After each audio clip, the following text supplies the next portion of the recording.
Tuberculosis. हाँ, tuberculosis क्या है? ट्यूबरक्लोसिस क्या है? Chronic bacterial infection. Tuberculosis is a chronic bacterial infection which primarily affects lungs।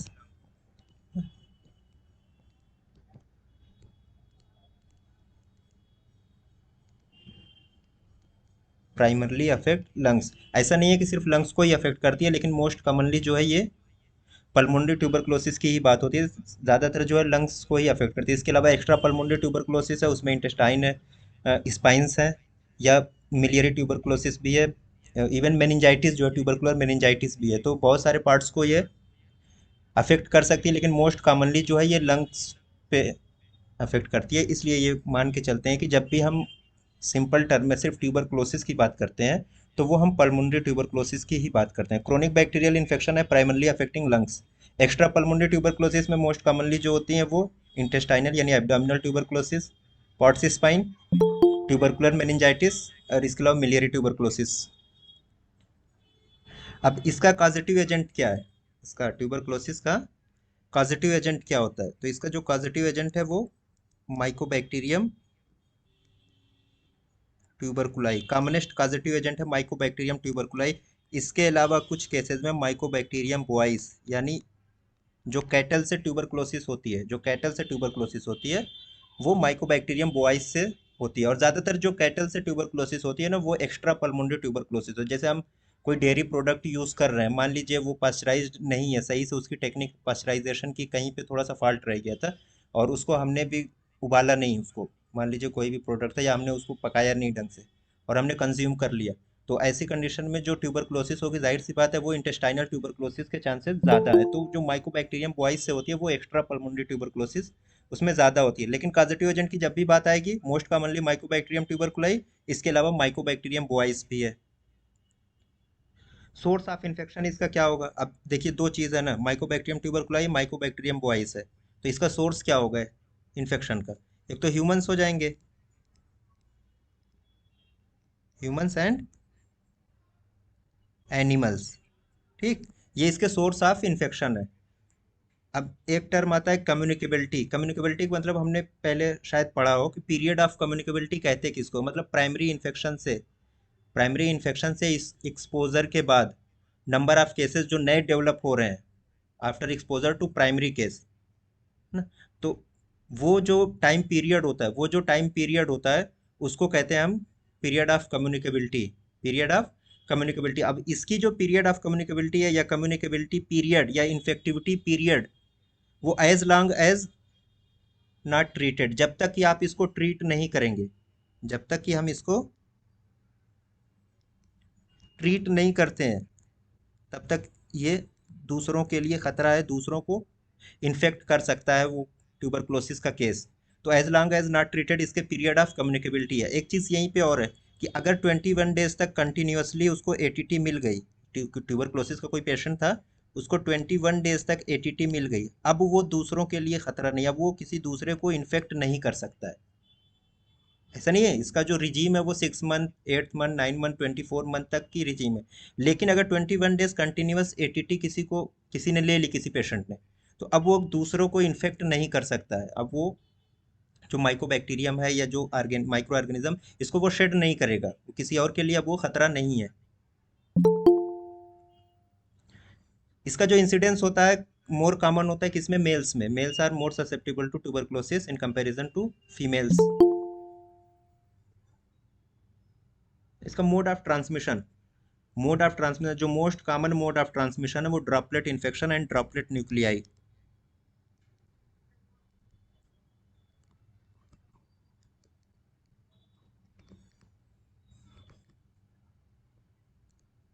Droplet infection and droplet nuclei mode of transmission है इसका। अब जो इसका इंक्यूबेशन पीरियड होता है, इसका जो इंक्यूबेशन पीरियड होता है वो अप टू 3 to 6 वीक्स, है ना। 3 to 6 वीक्स इसका इंक्यूबेशन पीरियड होता है। अब इंक्यूबेशन पीरियड कहते किसे हैं? इंक्यूबेशन पीरियड का मतलब ये होता है कि the time period between the entry of the microorganism in the host to the appearance of first clinical sign or symptom। यहाँ पे एक चीज है साइन और सिम्टम, जो हम कहते हैं ना साइन और सिम्टम। इसका मतलब चाहे तो पहले क्लिनिकल साइन है या सिम्टम है, इससे कोई मतलब नहीं, बस कोई एक चीज इसका, इसको दोनों को मिला के हम क्या कहते हैं, क्लिनिकल फीचर कहते हैं, क्लिनिकल फीचर कहते हैं। कोई भी एक क्लिनिकल फीचर अगर ट्यूबरक्लोसिस का अपीयर हो गया, तो वो जो टाइम था उसको हमने कह दिया इंक्यूबेशन पीरियड। अब ये नहीं कि पहले सिम्टम आना चाहिए या पहले साइन आना चाहिए, ये इसकी कहीं पे कोई वो नहीं है, मैंडेटरी नहीं है, दोनों में से कुछ भी पहले आ जाए। तो माइक्रो ऑर्गेनिज्म ने एंट्री ली और उसके बाद कितने टाइम पीरियड के बाद पहला क्लिनिकल फीचर डेवलप हुआ, वो जो टाइम पीरियड था उसको हमने कहा इंक्यूबेशन पीरियड। ट्यूबरक्लोसिस के केस में जो इंक्यूबेशन पीरियड है वो 3 to 6 वीक्स का होता है। कितना होता है? 3 to 6 वीक। अब इसके प्रीडिस्पोजिंग फैक्टर्स, जो ज्यादातर प्रीडिस्पोजिंग फैक्टर, ट्यूबरक्लोसिस देखिए जो है ना, पुअर क्लास की ये डिजीज है, लो सोशियो इकोनॉमिक स्टेटस की डिजीज है। तो ज्यादातर जो इसके प्रीडिस्पोजिंग फैक्टर्स होते हैं उनको हम सोशल फैक्टर भी कहते हैं, उनको हम सोशल फैक्टर्स भी कहते हैं। लाइक ओवर क्राउडिंग है, poor sanitation, malnutrition, smoking, large families and lack of education, ये सब के सब जो है ये लो सोशियो इकोनॉमिक स्टेट में पाए जाएंगे ये फैक्टर्स। तो इसलिए इनको सोशल फैक्टर्स भी कहा जाता है।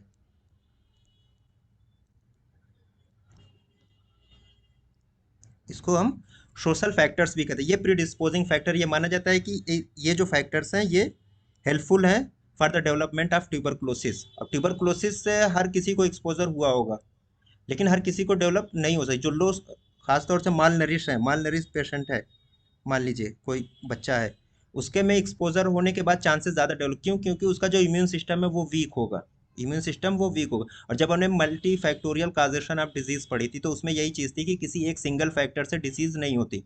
अगर आप जर्म थ्योरी ऑफ डिजीज आपने देखा था, लुइस पास्चर को, उन्होंने ये कहा कि एक्सपोजर हुआ, माइक्रो ऑर्गेनिज्म मैन के अंदर एंट्री ले ली उसने और डिजीज काज कर दिया, 1 to 1 का उन्होंने रिलेशनशिप दे दी थी।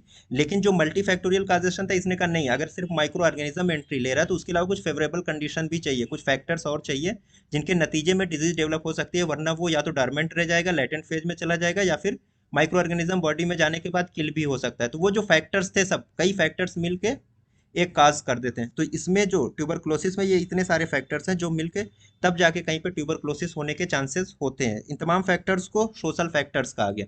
इसके क्लिनिकल फीचर्स क्या होंगे? कुछ बहुत कॉमन क्लिनिकल फीचर्स हैं।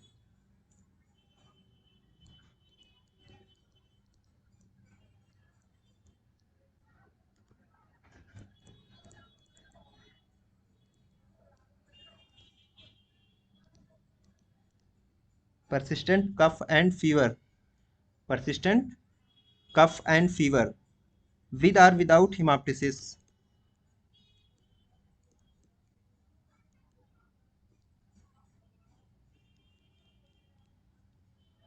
with or without hemoptysis।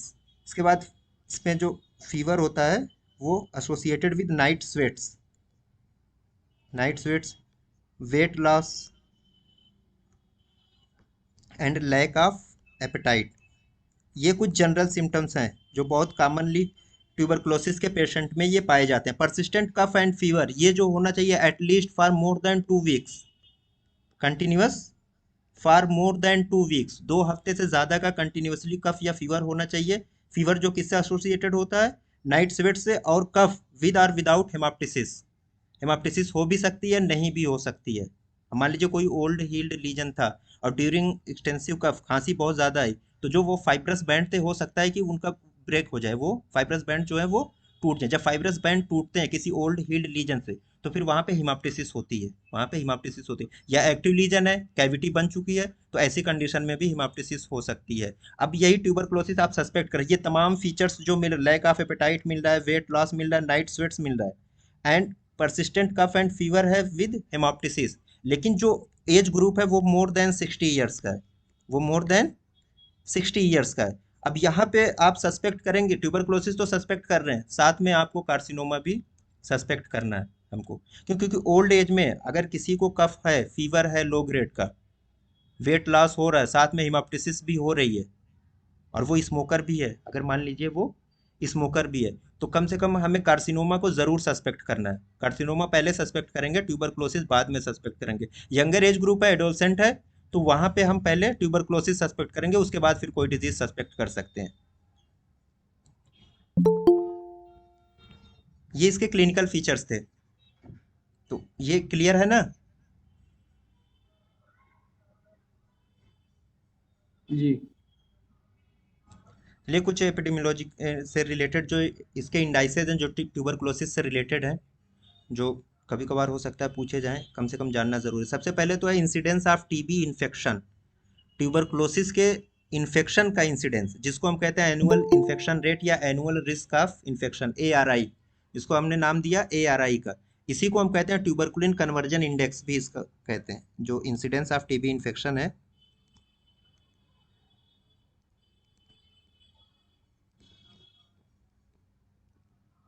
इसको हम ट्यूबरकुलिन कन्वर्जन इंडेक्स भी कहते हैं, ट्यूबरकुलिन कन्वर्जन इंडेक्स इसका नाम है। इसका एनुअल इन्फेक्शन रेट भी है and annual risk of infection, ये भी इसको कहा जाता है। Percentage of population under study who will be newly infected with TB among non infected in 1 year. जब भी एनुअल रिस्क ऑफ इन्फेक्शन की बात आएगी, यहाँ जो टाइम फ्रेम है, जो टाइम पीरियड लिया जाता है, वो 1 ईयर का, 1 साल का लिया जाता है। तो ये माना जाता है कि किसी पॉपुलेशन में अगर हम टीबी की स्टडी कर रहे हैं, टीबी के डिजीज की स्टडी कर रहे हैं, तो वहाँ पे जो नॉन इन्फेक्टेड पॉपुलेशन, उनमें से कितने परसेंट 1 साल के टाइम पीरियड में इन्फेक्ट हो जाएंगे ट्यूबरकुलोसिस से, यानी कितने लोगों को 1 साल के अंदर टीबी का इन्फेक्शन होगा, तो उसको कहा जाता है incidence of TB infection. Incidence of TB infection, annual risk of infection भी है, इसी को ट्यूबरकुलिन कन्वर्जन इंडेक्स भी बोलते हैं। अब ये जो एनुअल रिस्क ऑफ इन्फेक्शन है, हमेशा 1 साल में इसको डिनोट किया जाता है, ARI को। अब अगर मान लीजिए किसी पॉपुलेशन का ARI, annual risk of infection, 1% है, कितना है, 1% है, यानी ARI जो है पॉपुलेशन ग्रुप का 1% है, तो ये क्या डिनोट करता है, ये डिनोट करता है कि जो इस पूरे उसमें 50 स्पुटम स्मीयर पॉजिटिव केसेस होंगे, 50 स्पुटम स्मीयर पॉजिटिव केसेस पर लैक पॉपुलेशन, पर लैक पॉपुलेशन, पर लैक मतलब 1 लाख पॉपुलेशन पे टोटल 50 स्पुटम स्मीयर केसेस पाए जाएंगे, अगर उस पॉपुलेशन ग्रुप का ARI जो है 1% है। कितना है, 1% अगर उसका है, तो टोटल जो स्पुटम स्मीयर पॉजिटिव केसेस होंगे वो कितने होंगे, 50 होंगे पर लैक पॉपुलेशन, 1 लाख पॉपुलेशन पे है। ये इंसिडेंस ऑफ टीबी इन्फेक्शन, इसी को एनुअल रिस्क ऑफ इन्फेक्शन भी कहते हैं। ARI इंपॉर्टेंट है ये जानने के लिए कि 1% ARI अगर इंक्रीज कर रहा है किसी पॉपुलेशन का, तो वहां पे कितने स्पुटम स्मीयर केसेस मिल रहे हैं हमें, 50 स्पुटम स्मीयर पॉजिटिव केसेस मिल रहे हैं। और ये जो इंसिडेंस ऑफ टीबी है या जो ARI है, ये किस चीज को डिनोट करता है, किस चीज को ये बताता है, अटैकिंग फोर्स ऑफ टीबी।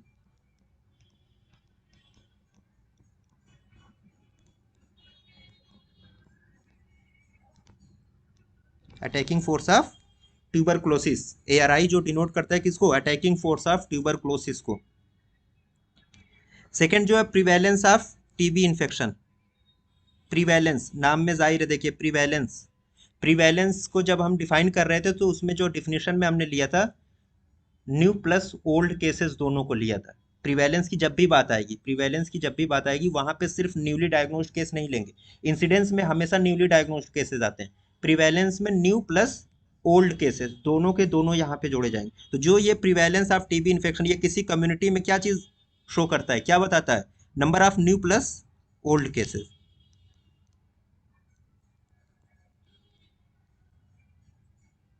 ठीक, प्रिवेलेंस ऑफ टीबी इन्फेक्शन किस चीज को बताता है, number of new plus old cases, दोनों तरीके के केसेस को ये शो करता है।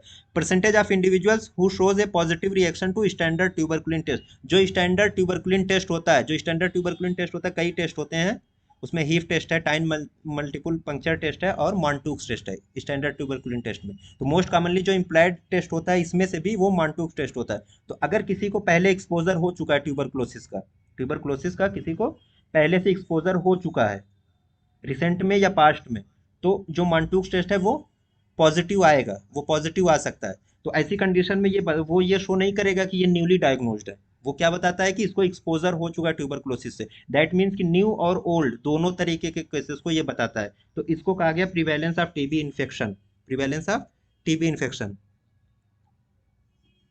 अब इसके लिए जो प्रिवेलेंस ऑफ टीबी इन्फेक्शन है, इसके लिए क्या क्या, इसमें जो एक ही तरीका है, इसका जो एक ही तरीका है जानने के लिए कि किसी पॉपुलेशन में या किसी कम्युनिटी में टीबी के इन्फेक्शन का कितना प्रिवेलेंस है, tuberculin test.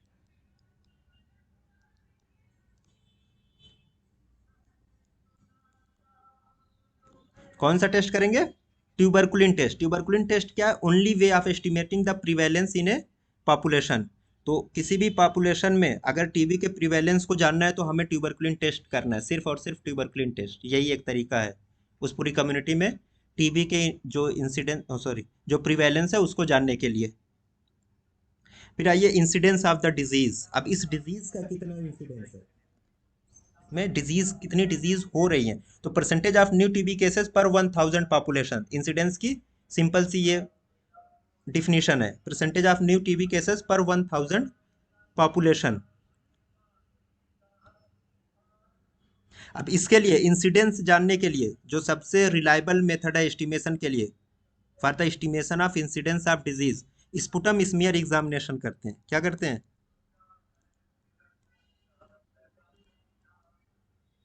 Sputum smear examination. Most reliable method है, most reliable method to know the incidence of disease, sputum smear examination reliable method है for the estimation of incidence of the disease. ये क्या बताता है? Reveals trend of problem including impact of control measures. अब जो incidence है, मान लीजिए अगर इसका इंसिडेंस बढ़ रहा है किसी कम्युनिटी में, स्पुटम स्मीयर हम करा रहे हैं और वो पॉजिटिव आ रहे हैं, तो वो क्या बता रहा है? जो कंट्रोल मेजर्स हमने लिया है वो फेल हो रहे हैं, वो वर्किंग सही से नहीं कर रहे हैं। जो हमारे कंट्रोल मेजर्स हैं ट्यूबरकुलोसिस से बचने के, या किसी भी डिजीज का अगर इंसिडेंस इंक्रीज कर रहा है, इंसिडेंस अगर बढ़ रहा है, तो जो भी कंट्रोल मेजर्स लिए गए दैट मीन्स कि वो फॉल्ट, उसमें कहीं ना कहीं फॉल्ट है, वो सही से वर्किंग में नहीं है।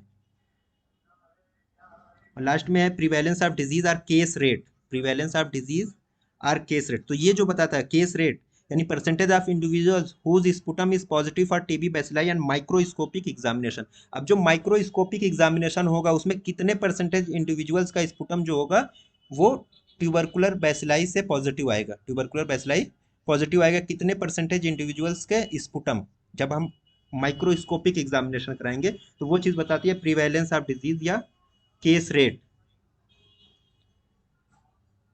ठीक है, ये एपिडेमियोलॉजिकल इंडाइसेस थे ट्यूबरकुलोसिस से रिलेटेड। मोस्ट इंपॉर्टेंट जो है इसमें A R I, annual risk of infection, 1% A R आई अगर इंक्रीज कर रहा है तो ये याद रखिएगा कि 50 स्पुटम स्मीयर पॉजिटिव केसेस पर लैक पॉपुलेशन इंक्रीज करेंगे। और इसी को ट्यूबरकुलिन कन्वर्जन इंडेक्स भी कहते हैं। अब ये ट्यूबरकुलिन के बारे में, ट्यूबरकुलिन जो है प्योरीफाइड प्रोटीन डेरिवेटिव, जो ट्यूबरकुलिन है पीपीडी जो है, ये प्योरीफाइड प्रोटीन डेरिवेटिव इसको कहते हैं।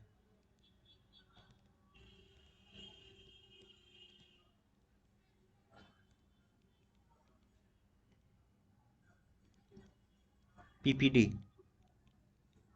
इसका फुल फॉर्म है, प्योरीफाइड प्रोटीन डेरिवेटिव। इसी को ट्यूबरकुलिन भी कहते हैं। इसको सबसे पहले जिसने बनाया था या डिस्कवर किया था, वान पिरकेट उसका नाम था, discovered by one पिरकेट in 1907।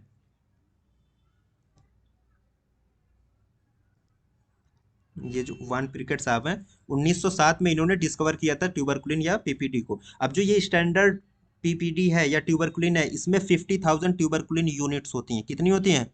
50,000 tuberculin units होती हैं पर मिलीग्राम। एक मिलीग्राम में 50,000 ट्यूबरकुलर यूनिट होती है इसमें, और एक ट्यूबरकुलर यूनिट बराबर होता है 0.00002 मिलीग्राम पीपीडी यानी प्योरीफाइड प्रोटीन डेरिवेटिव। तो इसको ना याद रख के हमको ये याद रखना है कि एक मिलीग्राम पीपीडी में 50,000 ट्यूबरकुलर यूनिट्स होती हैं,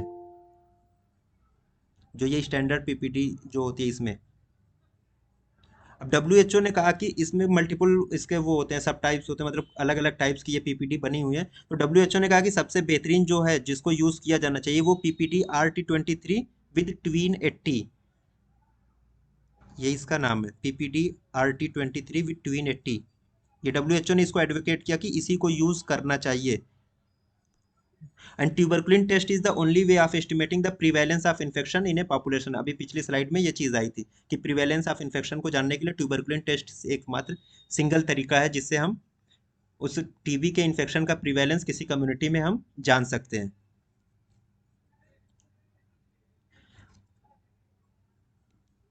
अब इसमें जो चीज़ थी कि ट्यूबरकुलिन टेस्ट कौन कौन से होते हैं, तो 3 टेस्ट होते हैं। मॉन्टूस टेस्ट होता है, हीव टेस्ट एंड टाइन मल्टीपल पंक्चर टेस्ट।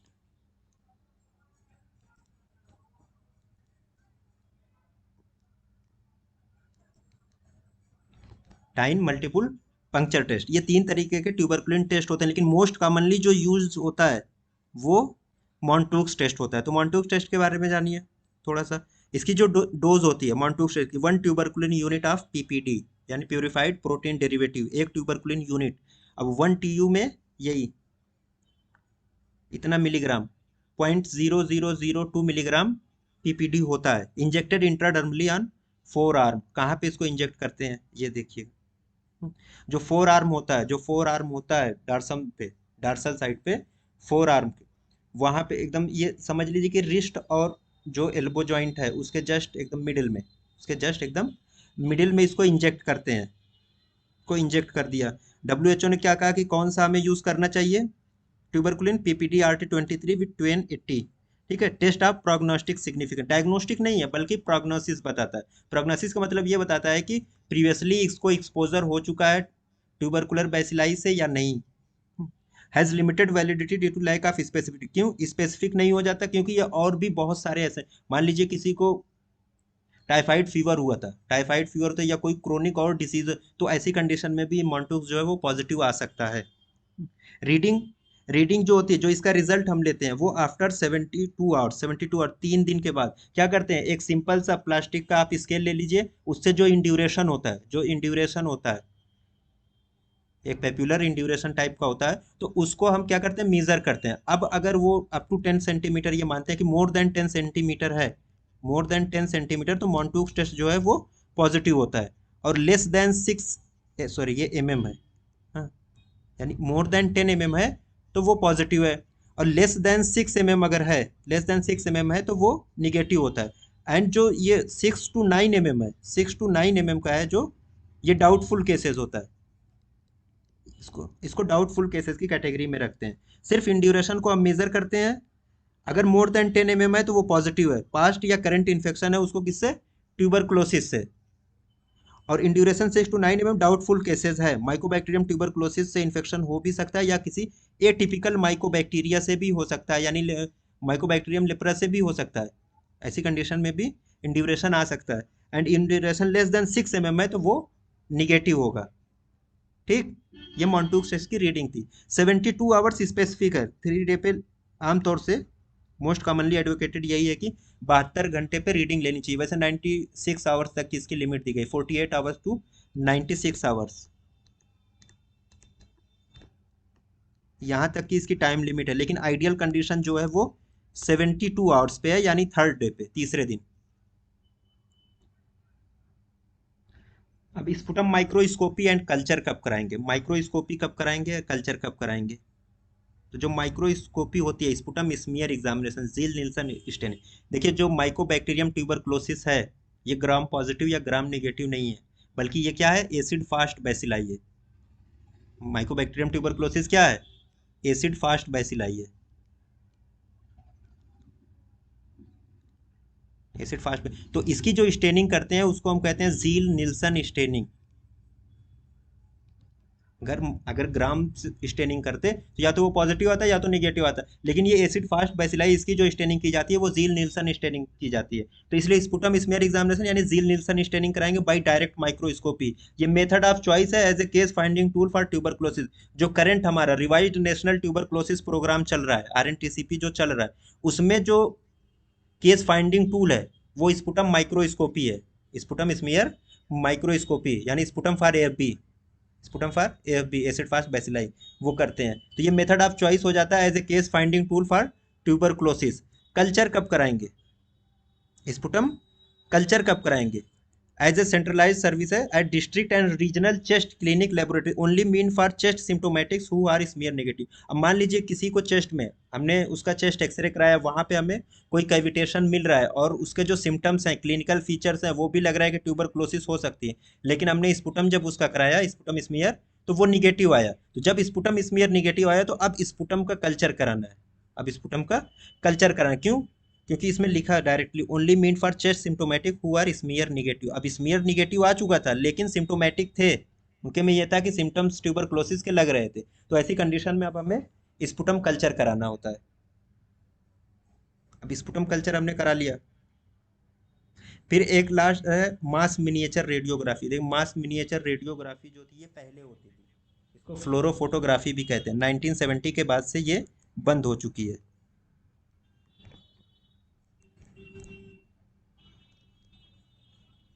फ्लोरोफोटोग्राफी या मास मिनिएचर रेडियोग्राफी पहले ये यूज में होती थी, 1970 के बाद से अब इसका यूज नहीं होता है।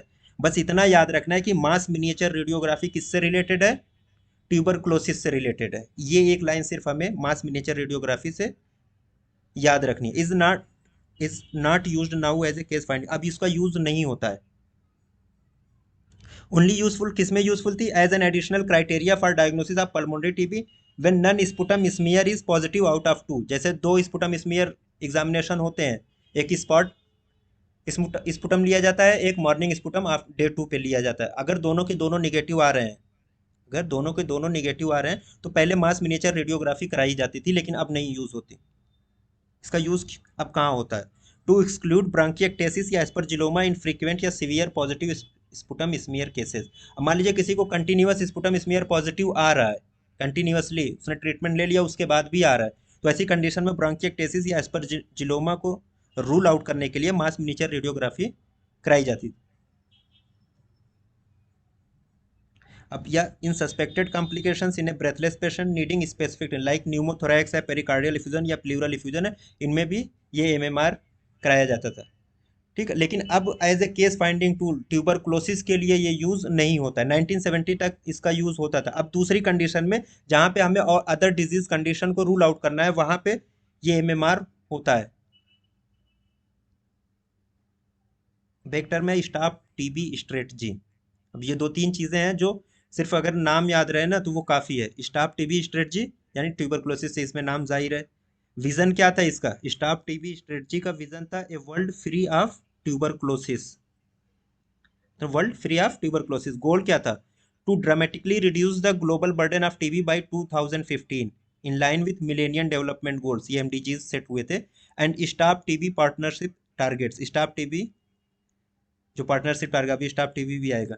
तो ये स्टाफ टीवी स्ट्रेटजी के जो पार्टनरशिप थी, इसके अकॉर्डिंग जो है, इसका जो ये गोल था कि जो ग्लोबल बर्डन है ट्यूबरक्लोसिस का बाय 2015 इसको बहुत ज़्यादा कम करना था, लेकिन कम नहीं हुआ। इंडिया अब जो है हाईली बर्डन, सबसे ज़्यादा बर्डन अगर ट्यूबरक्लोसिस का किसी कंट्री में है तो वो इंडिया में है।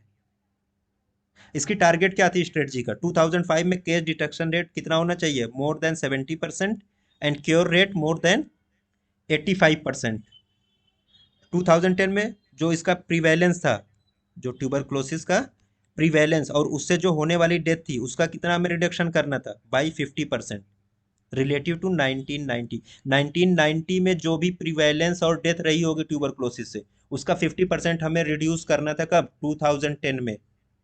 और eliminate TB as a public health problem. अब 2015 में ट्यूबरक्लोसिस को as a public health problem हमें एलिमिनेट करना था। इसका क्राइटेरिया क्या रखा गया था, less than 1 case per million, less than 1 case per million. इसको अभी याद रखिएगा, अभी एक जगह और एलिमिनेशन क्राइटेरिया एक डिजीज का और आना है, तो less than 1 case per million वो एलिमिनेट करना था as a public health problem by 2015। ये टारगेट था इस स्टॉप टीबी स्ट्रेटजी का।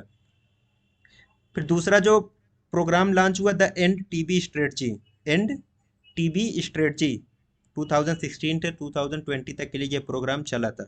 इसका विजन क्या था, वर्ल्ड फ्री ऑफ ट्यूबरक्लोसिस यानी zero death, zero disease and zero suffering due to tuberculosis. सिर्फ विजन था, सोच थी, ये क्या था, सोच थी, लेकिन ये कंप्लीट नहीं हुई।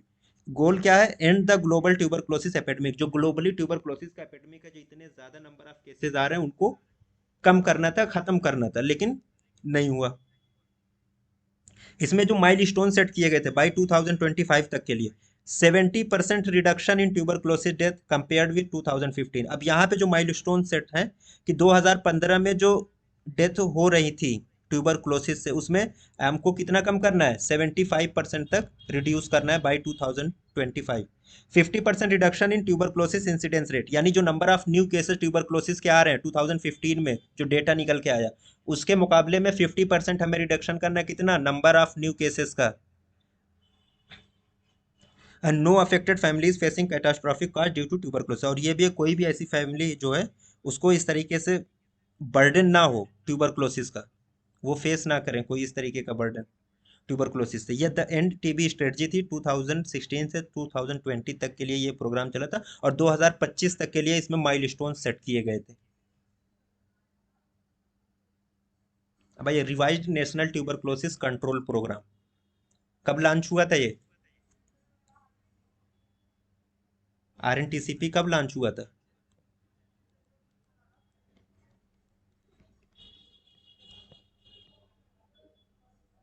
जो आरएनटीसीपी लॉन्च हुआ था ये 1992 में, 1992 में ये revised national tuberculosis control programme launch हुआ था। अब उस वक्त जब ये है तो एआरआई की बात हम कर रहे थे, अभी हमने पीछे जो इंडेक्स में एनुअल रिस्क ऑफ इन्फेक्शन यानी ट्यूबरकुलिन कन्वर्जन इंडेक्स की बात की थी, कि अगर 1% किसी का ट्यूबरकुलिन कन्वर्जन इंडेक्स किसी पॉपुलेशन का है, एआरआई है 1%, तो दैट मीन्स कि देयर आर कितने केसेस हैं वहाँ पे? 50 sputum smear positive cases per lakh population. India का एआरआई कितना है इस वक्त? 1.7 एवरेज में। हमारे इंडिया का एआरआई कितना है? 1.7% है, 1 to 2% पूरा है, और उसका जब हमने एवरेज निकाला तो 1.7% एआरआई जो है वो इंडिया का आ रहा है। For every 1% rise of ARI there are 50 sputum smear positive cases per lakh population. ठीक, अब इसकी definition revise national tuberculosis control programme के तहत में जो एआरआई की डिफिनेशन दी गई वो ये थी कि the proportion of population which will be primarily infected with tuberculosis in the course of 1 year. Same वही है डिफिनेशन जो अभी हमने पहले पढ़ी है। पब्लिक हेल्थ इंपॉर्टेंस में क्या क्या था? Incidence of infection of TB, जिसको हम कहते हैं ट्यूबरकुलिन कन्वर्जन इंडेक्स, ये इसी के सिनोनिम्स है एआरआई का। And this is the best indicator for trend of TB unaffected by current control measures. किसी कम्युनिटी में चाहे कंट्रोल मेजर्स जो भी लिए गए हों उसके बावजूद भी अगर एआरआई 1% है या 1.7%, 2% है, तो ये क्या दिखाता है? ये उस पॉपुलेशन ग्रुप में टीबी के ट्रेंड का, टीबी के इन्फेक्शन का क्या ट्रेंड है, कितने केसेस आ रहे हैं ईयरली, है ना, वो चीज़ वो दिखाती है। And most informative index for magnitude of problem of tuberculosis, और उस कम्युनिटी में ट्यूबरक्लोसिस से कितनी प्रॉब्लम है, किस लेवल पे प्रॉब्लम है, इस चीज़ को ये एआरआई जो है वो शो करता है। अब आइए जील नील्सन स्टेनिंग। जील नील्सन स्टेनिंग इसके लिए की जाती है,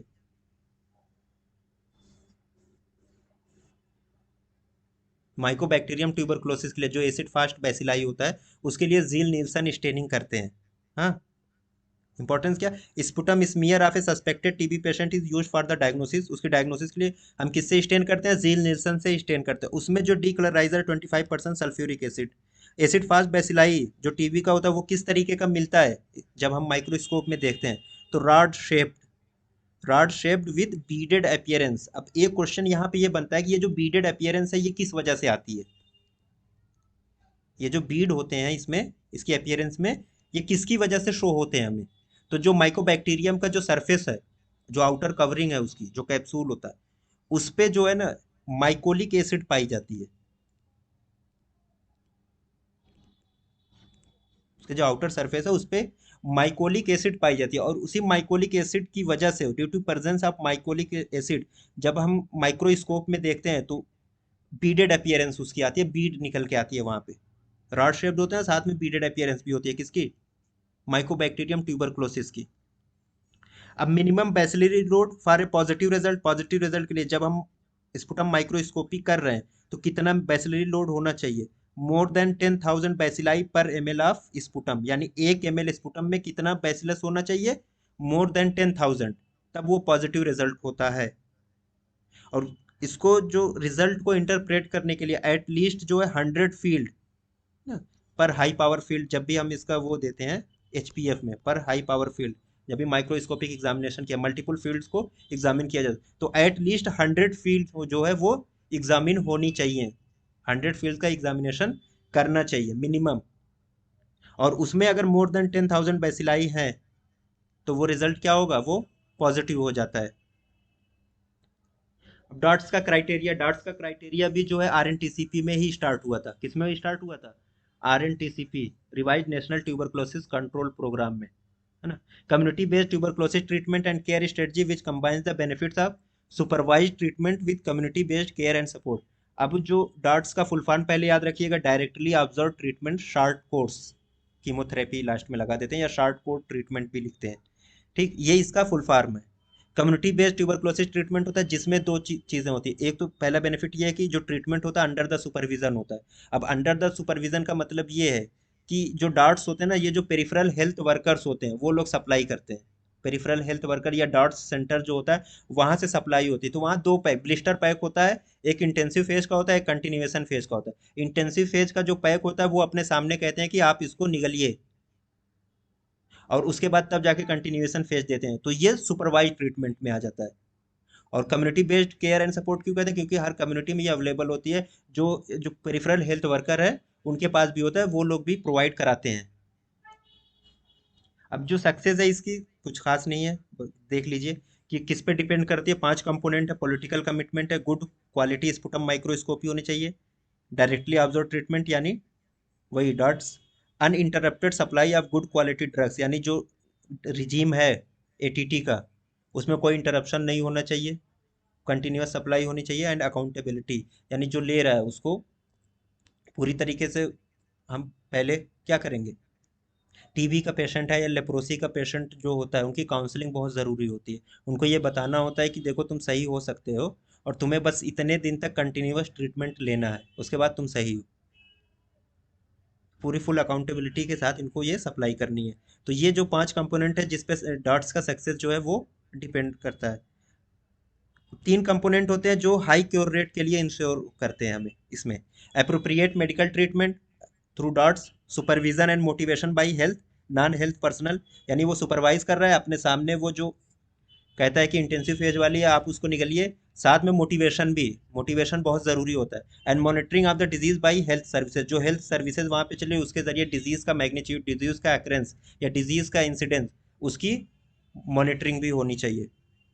dots is given by peripheral health staff, dots agents उनको हम कहते हैं। वो मल्टीपर्पज वर्कर्स होते हैं, voluntary workers like teachers, anganwadi workers या दाइज हैं, ये सब के सब। और जब भी किसी भी पेशेंट की डॉट्स कंप्लीट होती है, जो उसका जो रिजीम है 6 मंथ का, 8 मंथ का, 15 मंथ का जो भी है, जब वो कंप्लीट कर कर लेता है तो जो ये डॉट्स एजेंट होते हैं इनको 150 ऑनरेरियम पेड किया जाता है, 150 रुपये एज एन ऑनरेरियम उनको मिलता है जब वो किसी पेशेंट की एटीटी यानी जो डॉट्स के जरिए जो एटीटी चलती है उसको कंप्लीट करवाते हैं।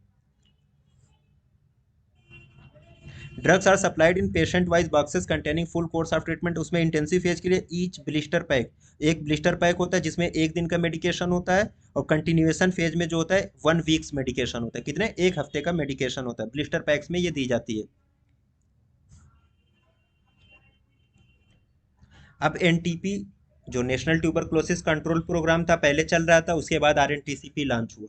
तो इनका हम ऑब्जेक्टिव देख लेते हैं, क्या क्या ऑब्जेक्टिव था दोनों का बेसिक डिफरेंस।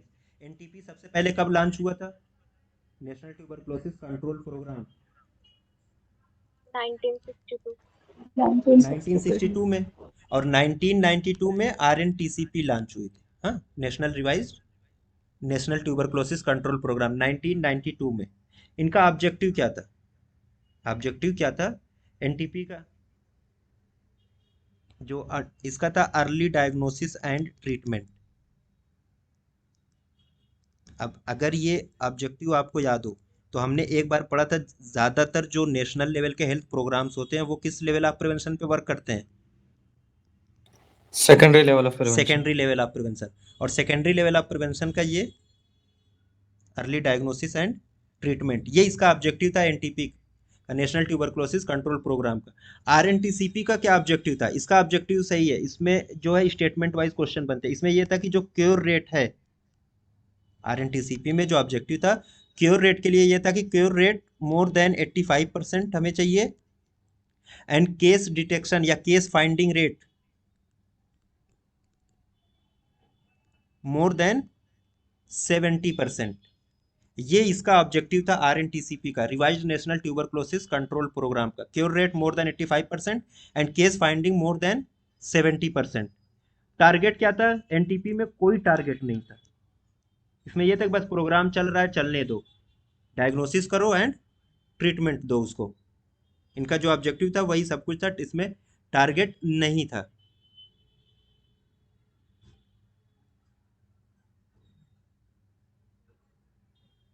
अब जो इसकी स्ट्रेटजी थी सर, जो ये जो है cure rate and case finding है, ये जो है टारगेट है। ये क्या है? ये टारगेट है। Cure rate more than 85%, case finding more than 70%, ये टारगेट था किसका? आरएनटीसीपी का। और जो ऑब्जेक्टिव था आरएनटीसीपी का, वो ऑब्जेक्टिव था ब्रेकिंग चेन ऑफ ट्रांसमिशन। जो ट्रांसमिशन है ट्यूबरक्लोसिस का, उसके चेन को ब्रेक करना है हमें। तो वो उसका ऑब्जेक्टिव था। ये जो क्योर रेट और केस फाइंडिंग रेट है, ये टारगेट था आरएनटीसीपी का। स्ट्रेटजी क्या थी? स्ट्रेटजी दोनों की क्या क्या थी? तो इसकी जो स्ट्रेटजी थी एनटीपी की, नेशनल ट्यूबरक्लोसिस कंट्रोल प्रोग्राम की, short course chemotherapy, short course chemotherapy, ये इसकी स्ट्रेटजी थी। और आरएनटीसीपी की स्ट्रेटजी क्या थी? डॉट्स। इसकी क्या थी? इसकी डॉट्स थी। एंड डायग्नोसिस का जो टूल था, केस फाइंडिंग टूल्स कौन कौन से यूज होते थे? तो जो एनटीसीपी है, इसमें जो है chest x-ray, chest x-ray as a case finding tool use होता है। लेकिन आरएनटीसीपी में क्या यूज होता था as a diagnosis? Sputum microscopy.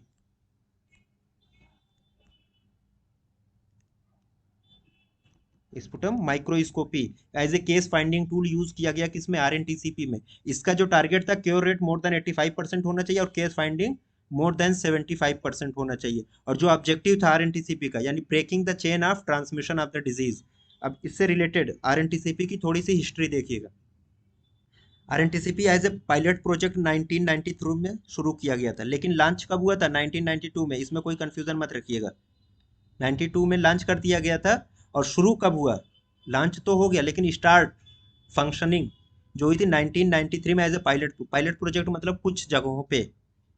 And was launch as a national programme in 1997। फिर इसको फुल फ्लेज्ड में, जब पूरे कंट्री में इसका एक्सपेंशन शुरू किया गया, तो वो 1997 में शुरू किया गया था। By 24 March 2006 the entire country was covered under DOTS, covering 1114 million people, है ना।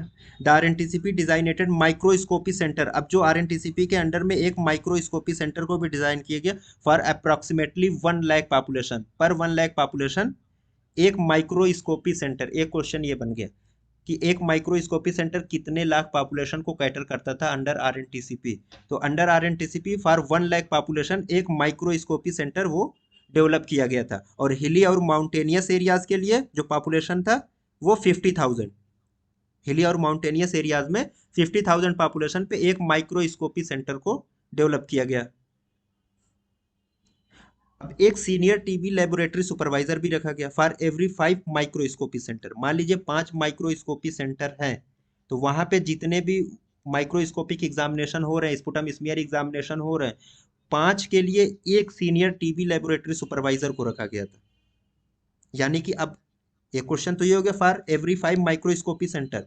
दूसरा क्वेश्चन ये बन जाता है कि one senior TB laboratory supervisor कितने लाख पॉपुलेशन को कवर करता है? तो 5 लाख पॉपुलेशन। 5 लाख पॉपुलेशन। क्यों? क्योंकि एक माइक्रोस्कोपी सेंटर जो है वो 1 लाख पॉपुलेशन को कवर करती है। तो और 5 माइक्रोस्कोपी सेंटर के लिए एक एसटीएलएस है, तो एक एसटीएलएस जो है वो 5 लाख पॉपुलेशन को कवर करेगा। इसका काम क्या है? जितनी भी स्लाइड्स इन माइक्रोस्कोपी सेंटर पे चेक हुई हैं, उनका एटलीस्ट जो है 10% निगेटिव स्लाइड्स, और जितनी भी पॉजिटिव स्लाइड्स आई हैं सबको इसको रीचेक करना है। उसको क्या करना है? पॉजिटिव स्लाइड जितनी आई सबको रीचेक करके कंफर्म करना है, और जो निगेटिव स्लाइड्स आई हैं उनका 10% इसे चेक करके देखना है कि वाकई में ये निगेटिव है या इसमें कुछ कमी है। तो ये इसका काम होता था। 5 माइक्रोस्कोपी सेंटर के लिए एक एसटीएलएस रखा गया था।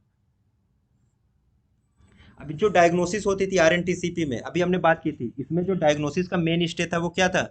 स्पुटम स्मीयर एग्जामिनेशन, है ना। In RNTCP main stay of diagnosis is sputum microscopy, यानी स्पुटम स्मीयर एग्जामिनेशन।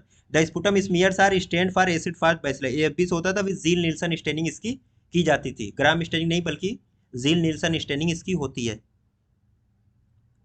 अब जो न्यू गाइडलाइंस के अकॉर्डिंग जो हम स्पुटम स्मीयर पॉजिटिव केसेस ले रहे हैं, तो किस तरीके से हम देखेंगे कि जो स्पुटम स्मीयर हैं, तो सबसे पहली चीज ये कितने स्पुटम स्मीयर केसेस, सॉरी, कितने स्पुटम के सैंपल्स हमें लेने हैं? 2।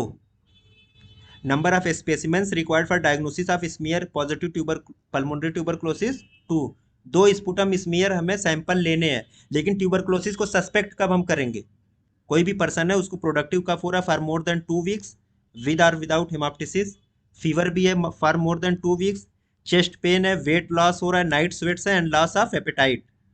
तो ऐसे कंडीशन में इसको हम क्या कहेंगे? Tuberculosis suspect. और जो भी ट्यूबरक्लोसिस सस्पेक्ट मिल रहा है तो उसको हमको क्या करना है? स्पुटम स्मीयर एग्जामिनेशन करना है। कितने? 2 स्पुटम सैंपल उसके लेने हैं। पहला जो स्पुटम सैंपल हम लेते हैं, पहला,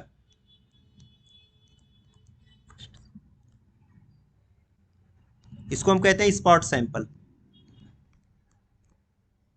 इसको हमने नाम दे दिया स्पॉट सैंपल। यानी जब वो पेशेंट क्लिनिक पे आया, वो क्लिनिक पे आया या किसी पेरिफेरल सेंटर पे गया, कहीं पे भी गया, तो पहला सैंपल जब लिया जाएगा स्पॉट सैंपल, उसी वक्त उसका सैंपल ले लिया जाएगा। जो सेकंड सैंपल होता है, जो सेकंड सैंपल होता है वो सेकंड डे पे लिया जाता है। कब लिया जाता है? सेकंड डे पे। और वो मॉर्निंग सैंपल होता है। कौन सा सैंपल होता है?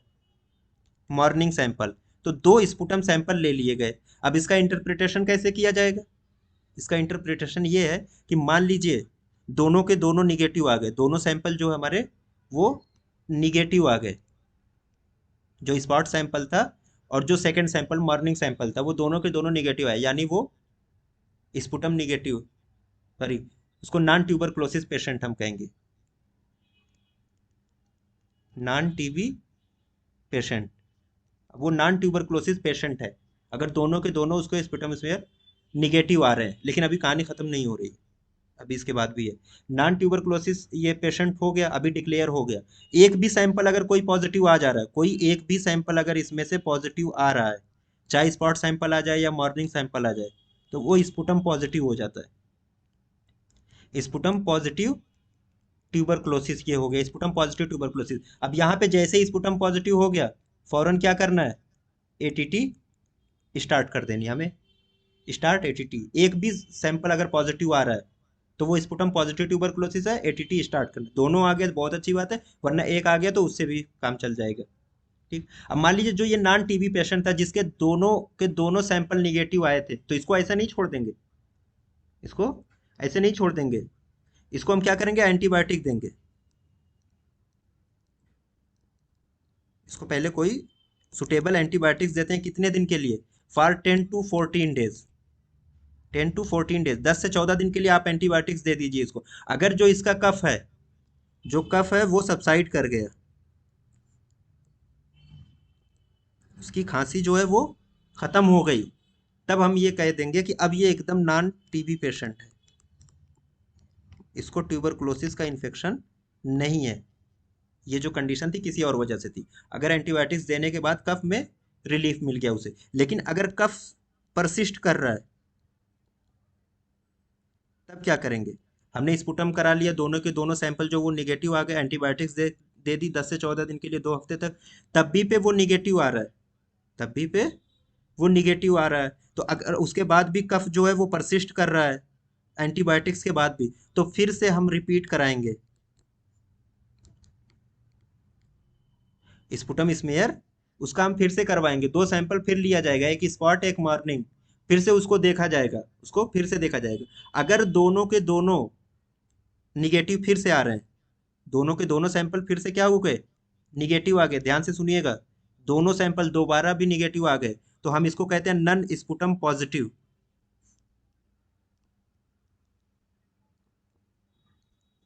नन स्पुटम पॉजिटिव केस क्यों कह रहे हैं? क्योंकि हमने एंटीबायोटिक भी दे दी, उसके बाद भी इसको रिलीफ नहीं हो रहा था, दोबारा हमने इसका स्पुटम स्मेयर कराया, वो भी निगेटिव आया, तो ये नॉन स्पुटम पॉजिटिव केस होगा। तो अब इसको क्या कराना है? इसको अब एक्सरे चेस्ट कराएंगे। क्या कराएंगे? चेस्ट एक्सरे या एक्सरे चेस्ट अब हम कराएंगे। अब एक्सरे चेस्ट में अगर हमको कोई कैविटेशन मिल रही है, कोई लीजन मिल रहा है, जो फाइंडिंग्स मिल रही है, findings, if findings are suggestive of tuberculosis,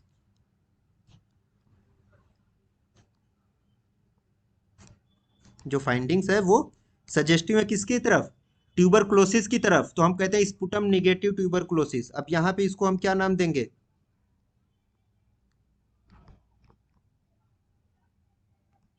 sputum negative tuberculosis. अब जैसे ही स्पुटम निगेटिव ट्यूबरक्लोसिस हमने डिक्लेयर कर दिया, हमारा काम क्या हो गया?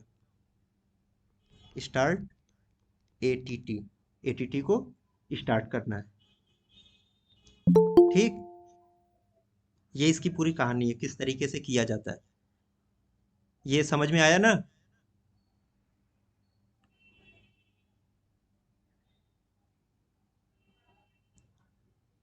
नहीं समझ में आया तो बोलिए, फिर से रिपीट कर दूंगा।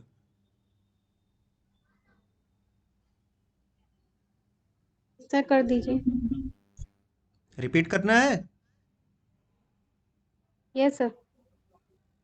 तो देखिए, जो जो इसमें आरएनटीसीपी में जो केस फाइंडिंग टूल क्या है, स्पुटम स्मीयर एग्जामिनेशन है। कोई भी सस्पेक्ट ट्यूबरक्लोसिस सस्पेक्ट कब करें, जब किसी भी पर्सन को प्रोडक्टिव कफ है for more than 2 weeks with और विदाउट हिमाप्टिसिस, फीवर भी है 2 हफ्ते से ज्यादा, चेस्ट पेन, वेट लॉस है, नाइट स्वेट्स है और लॉस ऑफ एपेटाइट है, तो वो जो हो जाता है वो ट्यूबरक्लोसिस सस्पेक्ट हो जाता है। अब जैसे ही ट्यूबरक्लोसिस सस्पेक्ट क्लिनिक पे आया, उसको क्या कराना है, हमें 2 स्पुटम स्मीयर एग्जामिनेशन कराना है। दो दो स्पुटम स्मीयर लेने हैं। पहला जो है स्पॉट सैंपल, फर्स्ट सैंपल जो होता है उसको हम स्पॉट सैंपल कहते हैं। डे 1 पे ये लिया जाता है। कब लिया जाता है? डे 1 पे, जिस दिन वो आया। सेकंड सैंपल डे 2 पे लिया जाता है, मॉर्निंग सैंपल ये होता है। अब हमने इसका स्पुटम स्मीयर कराया, दोनों के दोनों निगेटिव हो गए, दोनों को दोनों निगेटिव हो गए, दैट मीन्स क्या हो गया, नन स्पुटम पॉजिटिव। अभी इसको हम किस कैटेगरी में रखेंगे, नन स्पुटम पॉजिटिव। इसको अभी छोड़ेंगे नहीं, अभी इसको छोड़ना नहीं, इसको एक तरफ रख दीजिए। मान लीजिए इन दोनों में से कोई एक भी इसका सैंपल जो स्पुटम का वो पॉजिटिव आ जाता है, तो वो स्पुटम पॉजिटिव ट्यूबरक्लोसिस था, इजीली डायग्नोसिस हो गई, एटीटी को स्टार्ट कर देंगे। अब वो जो दोनों सैंपल जिसके नेगेटिव आए थे लेकिन उसको सिम्टम्स थे, तो अब हम क्या करेंगे, उसको हम एंटीबायोटिक्स देंगे 10 to 14 डेज, 10 से 14 दिन तक, यानी 2 हफ्ते तक हम उसको कोई प्रॉपर एंटीबायोटिक दे देंगे। अगर उसके कफ में, यानी जो खांसी हो रही है उसको प्रोडक्टिव कफ है, उसमें अगर उसे रिलीफ मिल गई, आराम मिल गया, उसको अगर आराम मिल गया, तब हम यहाँ पे उसको डिक्लेयर कर देंगे कि he or she is a non tubercular patient, उसको ट्यूबरक्लोसिस नहीं हुई है। लेकिन अगर कफ परसिस्ट कर रहा है, उसको खांसी अभी भी आ रही है एंटीबायोटिक्स देने के बाद भी, तो दोबारा से फिर हम उसका 2 सैंपल स्पुटम स्मीयर का करवाएंगे, उसका 2 स्पुटम स्मीयर सैंपल फिर से लेंगे, करवाएंगे। अगर फिर से दोनों के दोनों निगेटिव आ गए, अगर फिर से दोनों के दोनों निगेटिव आ गए, तो हम कहेंगे उसको नन स्पुटम पॉजिटिव केस। क्यों? क्योंकि उसका जो सिम्टम्स है वो सजेस्टिव है किसके, ट्यूबरक्लोसिस के, भले उसके स्पुटम में वो निगेटिव आ रहा है। तो अब ऐसी केस में जब स्पुटम स्मीयर निगेटिव आ रहा है, तो फिर हम चेस्ट एक्सरे कराते हैं उस पेशेंट का। अब उसके जो ये क्लिनिकल फीचर्स हैं प्लस चेस्ट में अगर फाइंडिंग मिल रही है, जो चेस्ट की फाइंडिंग है वो सजेस्टिव है किस तरफ, ट्यूबरक्लोसिस की तरफ। मान लीजिए चेस्ट में कोई कैविटेशन है, कोई ओल्ड हील्ड लीजन भी मिल रहा है, या फाइब्रस बैंड मिल रहे हैं बहुत ज्यादा, तो ऐसी कंडीशन में, या प्लूरल इफ्यूजन भी होता है, ट्यूबरकुलर इफ्यूजन जो होता है प्लूरल इफ्यूजन भी मिल सकता है। तो ऐसी कंडीशन में फिर उसको हम कहते हैं findings are suggestive of tuberculosis, sputum negative tuberculosis, और हम एटीटी को स्टार्ट कर देते हैं। एटीटी को हमने स्टार्ट कर दिया। अब इसकी जो कैटेगराइजेशन है, एटीटी देखिए चलती कैसे है, एटीटी चलती कैसे, आरएनटीसीपी 1992 की जो नई गाइडलाइन है उसके अकॉर्डिंग इसको 3 कैटेगरी में हमने डिवाइड किया, कैटेगरी 1, कैटेगरी 2 एंड कैटेगरी 4। अब आप सवाल करेंगे कैटेगरी 3 का आगे, कैटेगरी 3 को खत्म करके कैटेगरी 1 में मर्ज कर दिया गया। तो बेसिकली 3 ही कैटेगरी बची हैं, 1, 2 एंड 4, 1, 2 एंड 4। तो ये जो कैटेगरी 1 होती है, जो कैटेगरी 1 होती है, ये किन किन पेशेंट्स को इसमें इंक्लूड किया गया है। सबसे पहली चीज तो न्यू स्मीयर पॉजिटिव केसेस, जो फर्स्ट टाइम डायग्नोज्ड हो रहे हैं।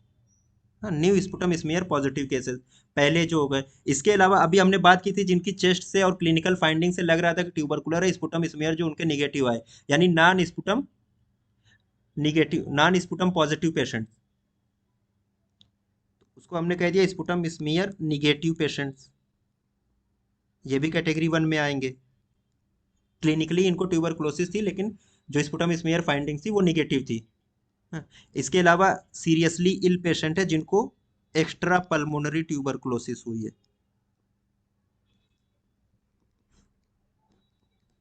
Extra pulmonary tuberculosis. ठीक, ये जो कैटेगरी 1 में आता है। अब कैटेगरी 1 में जो ट्रीटमेंट रिजीम है, 2 तरीके से चलती है, 2 तरीके से चलती है। एक तो जिसको हम कहते हैं इंटेंसिव फेज, एक हम इंटेंसिव फेज कहते हैं, दूसरा जो हम कहते हैं कंटिन्यूएशन फेज। कंटिन्यूएशन फेज, ये 2 फेज में ये जो डॉट्स का क्राइटेरिया पूरा है, ये जो रन करता है, intensive phase and continuation phase. अब इसको देखिए इंटेंसिव फेज में कैसे चलाते हैं कैटेगरी 1 के लिए। पहले तो इनका फुल फॉर्म आपको याद रखना है, 2HRZE3। 2HRZE3 का मतलब ये होता है H से आइसोनियाजिड, R से रिफाम्पिसिन, Z से पायरिजिनामाइड, E से इथाम्ब्यूटाल। ठीक है, ये चार ड्रग जो होती है ये इंटेंसिव फेज में चलती हैं। किसमें चलती हैं? इंटेंसिव फेज में फॉर कैटेगरी 1। टू जो ये डिनोट करता है, ये टू जो है ये मंथ को डिनोट करता है। किसको? मंथ को, महीने को। यानी 2 महीने तक हमको चलानी है क्या? HRZE, isoniazid, rifampicin, pyrazinamide, ethambutol. और थ्राइस वीकली, तीन जो है ये वीकली को, थ्राइस वीकली, हफ्ते में 3 बार ये वाला ट्रीटमेंट चलना था under dots criteria. 2HRZE3 intensive phase. Continuation phase में क्या होता है? कंटिन्यूएशन फेज में जो है 4 मंथ के लिए चलता है, सिर्फ और सिर्फ दो ड्रग चलती हैं, HR, आइसोनियाजिड और rifampicin. Isoniazid and rifampicin continuation phase में 4 महीने तक कंटिन्यू चलती हैं, थ्राइस वीकली। और तो टोटल जो इसका ट्रीटमेंट रिजीम जो है, ड्यूरेशन, कितने दिनों तक की इसकी ड्यूरेशन हुई? 4 मंथ प्लस 2 मंथ, 6 मंथ। जो कैटेगरी 1 का ट्रीटमेंट ड्यूरेशन है वो 6 मंथ के लिए है। सेकेंड है कैटेगरी 2। अब कैटेगरी 2 में कौन से पेशेंट आएंगे? अब जो स्पुटम स्मीयर पॉजिटिव थे, उनका ट्रीटमेंट चला था, फिर से उनके में रिलैप्स हो गया। क्या हुआ? रिलैप्स हो गया, उनको फिर से ट्यूबरकुलर वो पॉजिटिव आने लगे, फिर से रिलैप्स हो गया। इसके अलावा sputum smear positive failure. Failure का मतलब ये होता है कि जो ट्रीटमेंट ले रहे हैं 5 महीने के बाद भी उनका स्पुटम स्मीयर जो है वो पॉजिटिव आ रहा है, तो उसको हमने स्पुटम स्मीयर पॉजिटिव कह दिया। थर्ड जो है डिफाल्टर्स, यानी जिन्होंने बीच में ही ट्रीटमेंट छोड़ दिया था कैटेगरी 1 का, वो आगे कैटेगरी 2 में अब एज ए डिफाल्टर। ये जो कैटेगरी है इनको कैटेगरी 2 हम स्टार्ट कराएंगे। इनके में क्राइटेरिया थोड़ा सा अलग हो जाता है ट्रीटमेंट इंटेंसिव फेज में। अब इनके इंटेंसिव फेज में देखिएगा, इनका इंटेंसिव फेज जो 2 तरीके से डिवाइड किया गया। पहले तो 2 मंथ के लिए, फॉर 2 मंथ जो चलती है, इसमें 5 ड्रग चलती हैं, पांचों के पांचों ड्रग, HRZES। अब ये एस नहीं, क्या है? स्ट्रेप्टोमाइसिन। एस क्या है इसमें? स्ट्रेप्टोमाइसिन। एच से आइसोनियाजिड, आर से रिफाम्पिसिन, जेड से पायरेजिनामाइड, इथाम्ब्यूटाल एंड स्ट्रेप्टोमाइसिन। पांचों के पांचों ड्रग जो है वो 2 महीने के लिए चलेंगी, प्लस प्लस फॉर 1 मंथ, सिर्फ 1 महीने के लिए। अब वही पुरानी रेजीम, HRZE, HRZE 1 महीने के लिए। और कंटिन्यूएशन फेज में जो है 5 महीने के लिए 3 ड्रग्स चलती हैं इसमें, HRE, इथाम्ब्यूटाल भी इसमें चलाते हैं 5 महीने के लिए। तो टोटल इसका जो ड्यूरेशन हो गया, ट्रीटमेंट ड्यूरेशन जो होगा वो 8 मंथ का हो जाता है। कितना हुआ? 8 मंथ का हुआ। अब जो कैटेगरी 4 है, कैटेगरी 4 है, ये MDR टीवी के लिए होती है, मल्टी ड्रग रेजिस्टेंस टीवी के लिए। MDR टीवी, जो multi drug resistant tubercular patient होते हैं उनके लिए जो है वो कैटेगरी 4 चलती है। अब कैटेगरी 4 में कैसे ट्रीटमेंट चलता है? 4 महीने के लिए इंटेंसिव फेज में, 4 महीने के लिए इंटेंसिव फेज में। अब ये एकदम नई ड्रग है, इनका मतलब क्या हुआ? के से कैनामाइसिन, ऑफ्लक्सेसिन, पायरेजिनामाइड, इथाम्ब्यूटाल एंड एथियोनामाइड। ये जो 4 ड्रग्स हैं, सॉरी, ये 5 ड्रग्स जो हैं ये 4 महीने के लिए इंटेंसिव फेज में चलती हैं। और उसके बाद कंटिन्यूएशन फेज में फॉर 12 to 18 मंथ, 12 से 18 महीने तक चलेंगी अलग अलग ड्रग्स। इसमें ये 4 ड्रग्स चलती है, ofloxacin, cycloserine, ethambutol and ethionamide. Multi drug resistant TB का ये ट्रीटमेंट रिजीम है डार्ट्स के अकॉर्डिंग। तो टोटल जो इसका ड्यूरेशन होता है वो 18 to 24 मंथ्स का होता है, 18 to 24 मंथ्स का होता है। अब ये जो ड्यूरेशन है 6 मंथ, 8 मंथ या 18 मंथ या 24 मंथ, ये फिक्स्ड नहीं है, ये अकॉर्डिंग टू द नीड इसको और एक्सटेंड किया जा सकता है, और एक्सटेंड किया जा सकता है। तो जो इसमें जो देखिए, जो प्राइमरी ड्रग्स हैं जिनको हम कहते हैं ना, प्राइमरी एटीटी जो ड्रग्स होती हैं इसकी मेन, उसमें 5 ही ड्रग्स हैं। फर्स्ट लाइन एटीटी जो होती हैं वो 5 ही ड्रग्स हैं। और वो पांचों के पांचों, जी ये देखिए कैटेगरी 2 का जो इंटेंसिव फेज है यहाँ पे ये पांचों ड्रग्स हैं, ये फर्स्ट लाइन एटीटी होती है। आइसोनियाजिड है, रिफाम्पिसिन है, पायरेजिनामाइड है, इथाम्ब्यूटाल एंड स्ट्रेप्टोमाइसिन। ये जो 5 ड्रग है ये फर्स्ट लाइन एटीटी है। और बाकी ये जो आपको कैटेगरी 4 में दिख रहे हैं ये सब के सब सेकेंड लाइन ड्रग्स होती हैं। ये जब प्राइमरी ड्रग से रेजिस्टेंट डेवलप हो जाता है उसके बाद ये यूज़ की जाती हैं। ठीक है, ये इसका जो है ट्रीटमेंट रिजीम है डार्ट्स के अकॉर्डिंग। अब कुछ डिफिनीशंस RNTCP में, अभी हमने रिलैप्स, डिफाल्टर सब पढ़ा है, उनकी डिफिनेशन देखिएगा। न्यू केसेस किसको कहते हैं? A person suffering from TB who has never taken treatment और टूक treatment for less than 4 weeks. कोई ऐसा पर्सन जिसको ट्यूबरक्लोसिस है, जिसने कभी ट्रीटमेंट नहीं लिया, वो न्यू केस है। या फिर जिसने ट्रीटमेंट लिया था, कब तक के लिए? सिर्फ और सिर्फ लेस देन 4 वीक, 1 महीने से कम का ट्रीटमेंट किसी को चला है, तो उसको हम कहते हैं न्यू केस। क्योर्ड कब कहते हैं? जो स्पुटम स्मीयर पॉजिटिव केस था, जिसने ट्रीटमेंट को कंप्लीट किया और बाद में फिर जो उसका at least 2 separate occasion sputum smear जो है वो निगेटिव आ गया, उसका निगेटिव आ गया, यानी ट्रीटमेंट कंप्लीट होने के बाद उसका स्पुटम स्मीयर जो है निगेटिव आ गया, तो उसको हमने कहा ये पर्सन अब क्या हो गया? क्योर हो गया, इसको बीमारी खत्म, रिलैप्स। अब कोई पर्सन था जो जिसको हमने क्योर डिक्लेयर कर दिया, लेकिन उसके कुछ दिनों के बाद फिर से उसका स्पुटम स्मीयर जो है वो पॉजिटिव आने लगा, तो उसको हमने कह दिया रिलैप्स। फेलियर, कोई पर्सन है जिसने ट्रीटमेंट लिया लेकिन 5 महीने के बाद भी स्पुटम स्मीयर उसका पॉजिटिव आ रहा है, आफ्टर 5 मंथ स्पुटम स्मीयर जो है वो पॉजिटिव आ रहा है ट्रीटमेंट लेने के बावजूद भी, तो उसको हम कहते हैं failure, drug failure. And defaulter, a person who at any time after registration has not taken anti TB drugs for 2 month और मोर कंसेक्यूटिव, जिसने ड्रग लेना तो स्टार्ट कर दिया था, लेकिन फिर उसके बाद उसने छोड़ दिया, मतलब 2 महीने या उससे ज़्यादा दिनों तक वो उसने टीबी की ड्रग ली ही नहीं, तो उसको हम कहेंगे डिफाल्टर। अब जो ड्रग रेजिस्टेंस होता है 3 तरीके का होता है मेनली। प्राइमरी या इनिशियल रेजिस्टेंस किसको कहते हैं? जब कोई पर्सन जो है इन्फेक्शन कंट्रैक्ट करता है, किससे? दूसरे पर्सन से जिसको ऑलरेडी रेजिस्टेंस बैसिलाई है, किसका? ट्यूबरक्लोसिस का। किसी को रेजिस्टेंस टीबी थी, उससे किसी पर्सन को टीबी हो गई, तो उसको हम कहते हैं प्राइमरी या इनिशियल रेजिस्टेंस। अब जो सेकेंडरी या एक्वायर्ड रेजिस्टेंस ये होता है कि developing during the course of the treatment, अब ट्रीटमेंट चल रहा था, एटीटी उसकी चल रही थी, उस दौरान अगर उसको ड्रग से रेजिस्टेंट डेवलप हो गया, तो वो सेकेंडरी रेजिस्टेंस उसको कहते हैं, acquired resistance.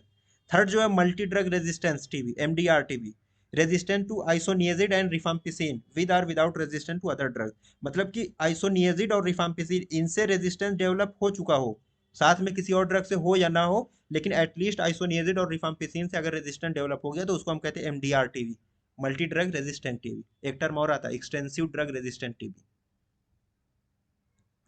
XDR-TB, resistant to rifampicin and isoniazid and to any member of the quinolone family and to one of the injectable second line drugs like kanamycin, capreomycin या amikacin, ये जो second line drugs हैं injectable होती हैं, तो इनमें से भी किसी से इनका रेजिस्टेंट डेवलप हो चुका हो, तो उसको हमने एक्सटेंसिव ड्रग रेजिस्टेंट टीबी का नाम दे दिया। अब जो एक्सटेंसिव इसका जो ट्रीटमेंट है, XDR और MDR का दोनों सेम है, यानी कैटेगरी 4 ही हमें यूज करानी है, कैटेगरी 4।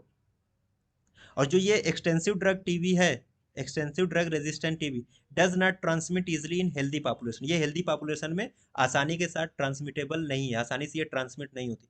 हाँ, लेकिन ये कैपेबल है causing epidemics in population with which are already stricken by HIV, जिनमें HIV है जिन पॉपुलेशन में, उनमें ये XDR टीबी हो सकती है आसानी के साथ, तो उनमें एपिडेमिक काज कर सकती है, जिनको ऑलरेडी HIV का इन्फेक्शन हो चुका है। और हमने पढ़ा है कि इंडिया में या डेवलपिंग कंट्रीज में most common opportunistic infection HIV के पेशेंट में जो होता है वो ट्यूबरक्लोसिस का होता है।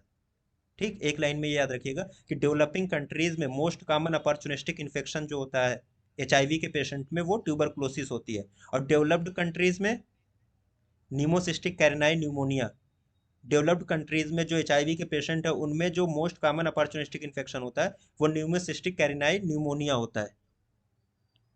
अब ये देखिए कुछ ड्रग्स हैं जो फर्स्ट लाइन, खासतौर से जो फर्स्ट लाइन एटीटी है उनके बारे में देखना है हमें। तो ये जो है बैक्टीरिसाइडल और बैक्टीरियोस्टेटिक, बैक्टीरिसाइडल का मतलब साइडल के माने होता है किल करना, तो जो बैक्टीरिया को किल कर रहे हैं जो ड्रग्स, आइसोनियाजिड है, रिफाम्पिसिन है, स्ट्रेप्टोमाइसिन एंड पायरिजिनामाइड। और जो ये बैक्टीरियोस्टेटिक ड्रग्स है, सिर्फ और सिर्फ इथाम्ब्यूटाल। स्टेटिक का मतलब ये है कि जो उसका मल्टीप्लीकेशन है, बैक्टीरिया का जो मल्टीप्लीकेशन है उसको रोकना, उससे मल्टीप्लीकेशन को रोक देना, दैट इज स्टेसिस। तो उसको बैक्टीरिया सिर्फ सिर्फ और सिर्फ फर्स्ट लाइन एटीटी में सिर्फ और सिर्फ एक ही बैक्टीरियोस्टेटिक ड्रग है, वो है इथाम्ब्यूटाल। बाकी जितने भी फर्स्ट लाइन एटीटी की ड्रग्स हैं वो सब के सब क्या है? बैक्टीरिसाइडल है, यानी बैक्टीरिया को किल करने वाली है। इसके अलावा सेकेंड लाइन ड्रग्स में सिप्रोफ्लॉक्सेसिन, अफ्लॉक्सेसिन और कैनामाइसिन, ये बैक्टीरिसाइडल हैं। और इधर थायासीटाजोन, साइक्लोसेरिन, पीए पैरामाइनोसैलिसिलिक एंड इथेनोमाइड, ये जो है ये बैक्टीरियोस्टेटिक ड्रग्स आ जाती हैं सेकेंड लाइन ड्रग्स में। अब ये कुछ वन लाइनर है क्वेश्चन जो अक्सर पूछे जाते हैं। बैरोमीटर ऑफ सोशल वेलफेयर किस डिजीज को कहते हैं? ट्यूबरक्लोसिस को। माइकोबैक्टीरियम ट्यूबरकुलाई किसने डिस्कवर किया था?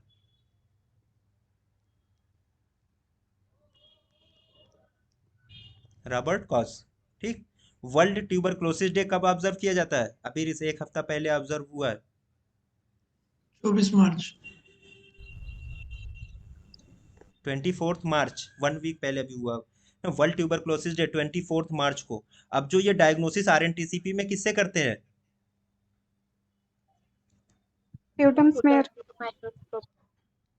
स्पुटम स्मीयर से करते हैं। Every TB sputum positive patient can infect up to 10 to 15 individuals in a year. ये एक लाइन याद रखिएगा कि एक अगर टीबी स्पुटम पॉजिटिव पेशेंट है तो वो एक साल में 10 से 15 इंडिविजुअल को इन्फेक्ट कर सकता है। 10 to 15 इंडिविजुअल्स को वो इन्फेक्ट कर सकता है। एंड विदाउट ट्रीटमेंट, अगर जो ये टीबी पॉजिटिव केसेस हैं अगर उनका ट्रीटमेंट नहीं किया गया तो 50% टीबी पेशेंट विल डाई। 50% जो है वो उनकी डेथ हो जाएगी। 25% विल रिमेन हेल्दी, वो लेटेंट ट्यूबरक्लोसिस हो जाएगी उनको, वो कैरियर स्टेट में चले जाए। And 25% will develop chronic infectious TB. 25% को क्रोनिक इन्फेक्शस ट्यूबरक्लोसिस हो जाएगी। टीबी को डब्ल्यूएचओ ने 1983 में ग्लोबल इमरजेंसी डिक्लेयर किया था। डब्ल्यूएचओ ने 1983 में ट्यूबरक्लोसिस को ग्लोबल इमरजेंसी डिक्लेयर किया था। End TB is the most common opportunistic infection in HIV in India. मतलब इंडिया को छोड़ दीजिए, जो डेवलपिंग कंट्रीज है उनको याद रखिए। डेवलपिंग कंट्रीज में टीबी जो है most common opportunistic infection HIV के पेशेंट में। जो नेशनल ट्यूबरक्लोसिस इंस्टीट्यूट है ये कहाँ पे होता है? हमारे यहाँ कहाँ पे है? बेंगलोर में। बेंगलोर या Bengaluru. Country with highest TB burden in the world, India. सबसे ज्यादा ट्यूबरक्लोसिस के केसेस इंडिया में पाए जाते हैं। And now elimination level for tuberculosis, WHO and staff TB strategy के मुताबिक ट्यूबरक्लोसिस का एलिमिनेशन लेवल क्या था? Less than 1 case per million population. हाँ। और जो ये टीबी बैसिलाई का जनरेशन टाइम है यानी मल्टीप्लीकेशन टाइम है वो कितना है? 20 आवर्स का है। जनरेशन टाइम इस टीबी बैसिलाई का कितना है? 20 आवर्स का है। End TB bacteria remains alive in sputum for 1 day. Sputum में एक दिन तक, अगर किसी ने मान लीजिए किसी को बहुत ज़्यादा कफ हो रहा था और उसने एक्सपेक्टोरेट किया, उसका एक्सपेक्टोरेंट है मान ली ड्राई होने के बाद भी वो एक दिन तक स्पुटम में वो अलाइव रहेगा। और ड्रॉपलेट न्यूक्लियाई अगर बन गई यानी एयर में सराउंडिंग में सस्पेंडेड है तो फॉर 10 डेज तक वो अलाइव रहेगा, जिंदा रह सकता है टीबी का बैक्टीरिया। अब जो ये एटीटी चल रही थी उनके बारे में एक लाइन चाहे तो आप लोग इसका स्क्रीनशॉट ले लीजिए। Most effective anti tubercular drug जो है रिफाम्पिसिन है, क्योंकि रिफाम्पिसिन जो है ये जो डार्मेंट फेज में बैक्टीरिया चला जाता है, जो लेटेंट फेज में चला जाता है, उनको भी किल करती है rifampicin. And most bactericidal ATT जो है वो रिफाम्पिसिन ही है। मोस्ट टॉक्सिक एटीटी जो है आइसोनियाजिड है। मोस्ट टॉक्सिक जो है आइसोनियाजिड है। और यही आइसोनियाजिड जो है फर्स्ट टू डेवलप रेजिस्टेंस, सबसे पहले अगर किसी एटीटी की ड्रग में रेजिस्टेंट डेवलप होता है तो वो आइसोनियाजिड में ही होता है। And anti tubercular drug causing orange discolouration of urine, rifampicin, that is rifampicin. And anti tubercular drug contraindicated in AIDS patient और प्रोटीएज इनहिबिटर अगर ले रहा है तो रिफाम्पिसिन उसको नहीं देनी है। एचआईवी के पेशेंट में कौन सी एंटी ट्यूबरकुलर ड्रग नहीं देते हैं? वो थायासीटाजोन। थायासीटाजोन क्यों? क्योंकि ये एक्सफोलिएटिव डर्मेटाइटिस काज कर देती है। अब एक लाइन ये याद रखनी कि anti tubercular drug contained in all phases of all categories of darts. Darts की जितनी भी कैटेगरी है, जितने भी फेज हैं, उसमें ये दो ड्रग जो होती हैं ये चलती ही चलती हैं, that is rifampicin and isoniazid. इनको चलाना ही चलाना है और साथ में दूसरी ड्रग्स को जोड़ना है। जो इंजेक्टेबल एंटी ट्यूबरकुलर ड्रग है, first line anti tubercular drug में एक ही इंजेक्टेबल है, वो है स्ट्रेप्टोमाइसिन। और स्ट्रेप्टोमाइसिन को सिर्फ और सिर्फ कैटेगरी 2 में चलाते हैं। किस में चलाते हैं? सिर्फ और सिर्फ कैटेगरी 2 में स्ट्रेप्टोमाइसिन चलती है। डॉट्स की बात कोई पूछे तो पूछे कि स्ट्रेप्टोमाइसिन किस कैटेगरी में आप चलाएंगे, तो कैटेगरी 2 में ही स्ट्रेप्टोमाइसिन का यूज होता है। And anti tubercular drug contraindicated in children less than 6 year age, ethambutol है। क्यों? क्योंकि ये red green colour blindness cause करती है, यही इथाम्ब्यूटाल। और उससे अगर पूछे तो ऑप्टिक न्यूराइटिस के नतीजे में ये रेड ग्रीन कलर ब्लाइंडनेस होती है, इथाम्ब्यूटाल काज करता है। एंड वेस्टिबुलर डैमेज कौन सी ड्रग करती है? स्ट्रेप्टोमाइसिन करती है, स्ट्रेप्टोमाइसिन। अब बीसीजी के बारे में आपने पढ़ रखा है, एक लाइन जल्दी से देख लेते हैं। इसका फुल फॉर्म क्या है? बेसाइल कालमेट ग्यूरिन। ये जो बीसीजी है, एज ए इंजेक्टेबल यूज होती है। बसाइल कालमेट ग्यूरिन ये क्या है? फ्रीज ड्राइड,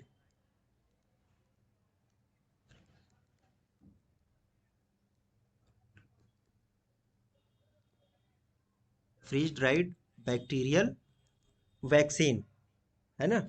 और जो कॉमनली यूज स्ट्रेन जो होता है वो किसका होता है? बोवाइन ट्यूबरकुलोज इसमें बनता है। इसमें जो बीसीजी में कौन से वो होते हैं स्ट्रेन? बोवाइन ट्यूबरकुलोज, ह्यूमन ट्यूबरकुलोज नहीं होते बल्कि बोवाइन ट्यूबरकुलोज। इसका डोज क्या होता है? Dose 0.1 ml for all age group, 0.1 ml for all age group. And route of administration, route of administration क्या है इसका? Intradermal, Intradermal. Intradermal, site left deltoid. अब ये लेफ्ट डेल्टॉइड में कोई खासियत नहीं है, कोई ऐसा नहीं कि लेफ्ट डेल्टॉइड अलग है राइट डेल्टॉइड अलग है, दोनों जगह बातें सेम है। लेकिन लेफ्ट डेल्टॉइड को सिर्फ और सिर्फ कन्वेंशन के लिए कि आसानी के साथ फिर बाद में वहां पे स्कार देखा जाएगा, तो एक चीज याद कर लीजिए, बाएं हाथ पे स्कार देखना है हमें। तो इसलिए लेफ्ट डेल्टॉइड को as per convention use site जो है चूज किया गया, इसमें कोई और खास वजह नहीं होती है। स्ट्रेन कौन सा यूज, डब्ल्यूएचओ ने कौन सा स्ट्रेन यूज करने के लिए कहा था? डेनिस 1331, जिसको हम कोपेनहेगन भी बोलते हैं। डाइल्यूएंट कौन सा यूज करते हैं हम? Normal saline. डाइल्यूएंट जो यूज होता है वो नॉर्मल सेलाइन इसमें यूज करते हैं एज ए डाइल्यूएंट। और मीजल्स वैक्सीन में डिस्टिल्ड वाटर यूज किया जाता है एज ए डाइल्यूएंट। अब मैक्सिमम प्रोटेक्टिव ड्यूरेशन वो होती है 15 to 20 years, 15 to 20 years. Upper limit लेंगे तो 20 ईयर्स को जरूर याद रखिएगा कि मैक्सिमम प्रोटेक्टिव ड्यूरेशन जो होती है वो 20 ईयर्स की होती है। अब इसमें जो इसकी सीरिंज होती है, इसकी जो ट्यूबरकुलिन सीरिंज जो होती है 1 ml की ये आती है। इसका जो नाम है ओमेगा माइक्रो स्टेट सीरिंज।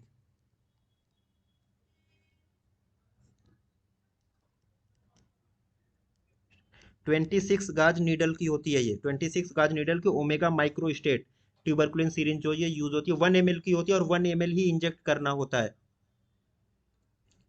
अब इसमें जो फिनोमिना होते हैं बीसीजी वैक्सीनेशन के बाद, जो फिनोमिना होते हैं, जो पैप्यूल्स स्कार बनते हैं, कब कब बनते हैं, कैसे कैसे बनते हैं, है ना। आपने किसी को वैक्सीनेट कर दिया, किसी को वैक्सीनेट कर दिया, आफ्टर 2 to 3 वीक्स,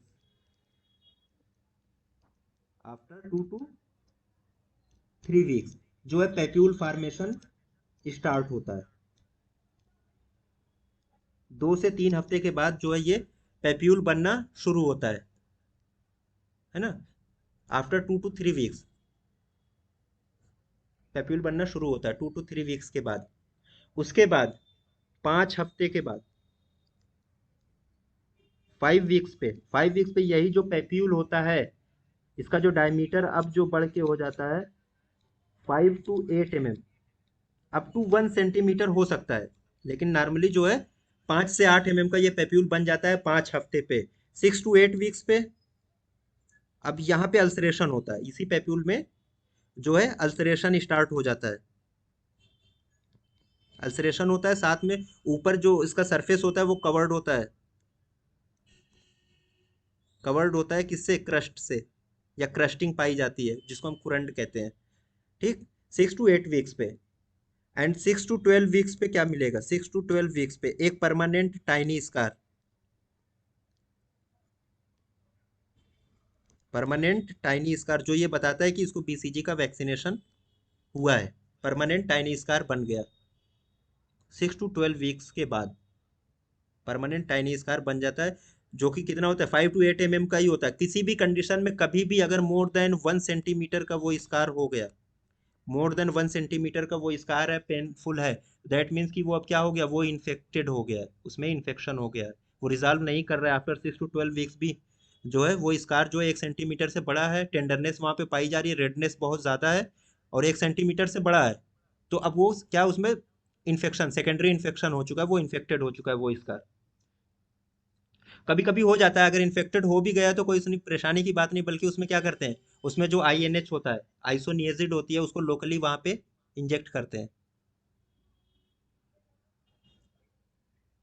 अब इसके कॉम्प्लिकेशंस क्या क्या होंगे? बीसीजी वैक्सीनेशन के कॉम्प्लिकेशंस क्या क्या हो सकते हैं, बस यही लास्ट है।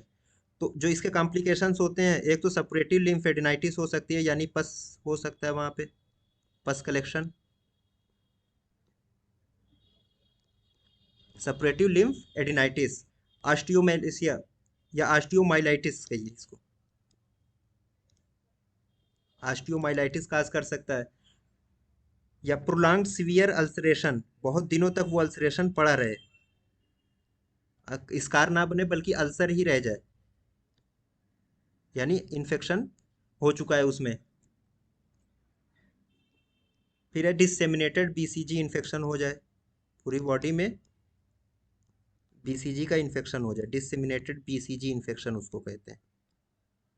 And in the last death भी हो सकती है। ठीक, ये इसके कॉम्प्लिकेशंस है। कॉम्प्लिकेशंस हो गए, आपने बीसीजी लगा दी, मान लीजिए बच्चे की अम्मा ने आपसे पूछ लिया डॉक्टर साहब आपने तो टीका लगा दिया, कितने साल तक ये, मतलब ये कितना प्रोटेक्शन देगा, बच्चे को बीमारी से कितना प्रोटेक्शन देगा, बताइए पल्मोनरी ट्यूबरकुलोसिस के लिए कितना देगा? 0%। 0%। ठीक, अब जो सीवियर फॉर्म है ट्यूबरकुलोसिस की, सीवियर ट्यूबरकुलोसिस या एक्स्ट्रा पल्मोनरी जिसको हम ट्यूबरकुलोसिस कहते हैं, ठीक है, 50%। इनमें जो है अप टू 80% तक, अप टू 80% तक प्रोटेक्शन देगा। जब हम इसका मीडियन निकालते हैं तो 50%, हाँ, अप टू 80% तक प्रोटेक्शन है। मीडियन की बात करें तो 50% तक ये प्रोटेक्ट करेगी। इसके अलावा क्योंकि माइकोबैक्टीरियम खानदान से ही आता है कौन सा, लेप्रोसी, 20 to तो 40। लेप्रोसी में अप टू 20 to 40% तक